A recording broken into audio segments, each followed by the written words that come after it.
Hello বন্ধুরা, ওম সাইরাম। শুভ দুপুরের শুভেচ্ছা। আমি জয়তি চলে এসেছি তোমাদের সঙ্গে আজ শুক্রবারের লাঞ্চ মেনু শেয়ার করতে।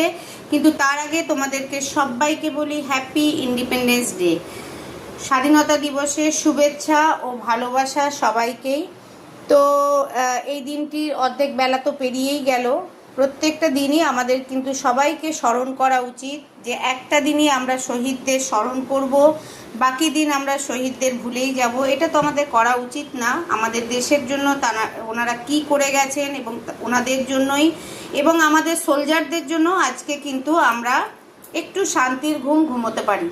যারা করে গেছেন, দেশের জন্য লড়াই করে গেছেন, তাদের জন্য তো সেক্ষেত্রে কি যাই বলি সেটাই কম। এবং এখনও যারা দেশের বর্ডারে দাঁড়িয়ে যারা আমাদেরকে প্রতিনিয়ত রক্ষা করছে তাদেরও কিন্তু, তাদের নিয়েও যেটা বলি সেটাও কিন্তু কম। তো সবার জন্য অনেক অনেক ভালোবাসা, অনেক অনেক শ্রদ্ধা। তো এবার আমি ফিরে যাই আমার লাঞ্চ মেনুতে কি আছে। ভাত তো আছে দেখতে পাচ্ছ, সঙ্গে আমার ফেভারিট এইটা জিনিস আমি খুব পছন্দ করি, আলু আর করলা সেদ্ধ, আর সঙ্গে আছে কুঁদরি ভাজা, কিন্দুরি ভাজা, আর আছে ট্যাকটাড্যাং মাটন মাটন মাটন। তো বলেইছিলাম যে আমার আজকে এসেছে মাটনটা, যেটা আসবে সেটা আসছে অন দ্য ওয়ে। আর এই তো আছে আমার ভালোবাসার জিনিস। তো আমি লাঞ্চে কী কী খেলাম স্বাধীনতা দিবসের দিনে দেখিয়ে দিলাম তোমাদেরকে।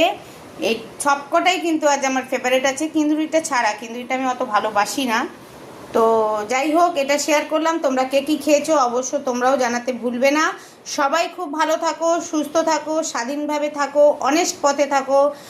স্বাধীনতা মানে এটা নয় যে ডিসঅনেস্টির কাজ করব। অনেস্ট থেকে মন যখন আমরা মনে ভাববো এটা স্যাটিসফাইড, আমরা খুব ভালো ঠিকঠাক সৎ পথে কাজ করছি, সেটাই কিন্তু আসল কথা। তো সবাই খুব ভালো থাকো, সুস্থ থাকো, অনেস্টিতে থেকো এবং happy independence day again. Tata, bye bye, Om Sairam.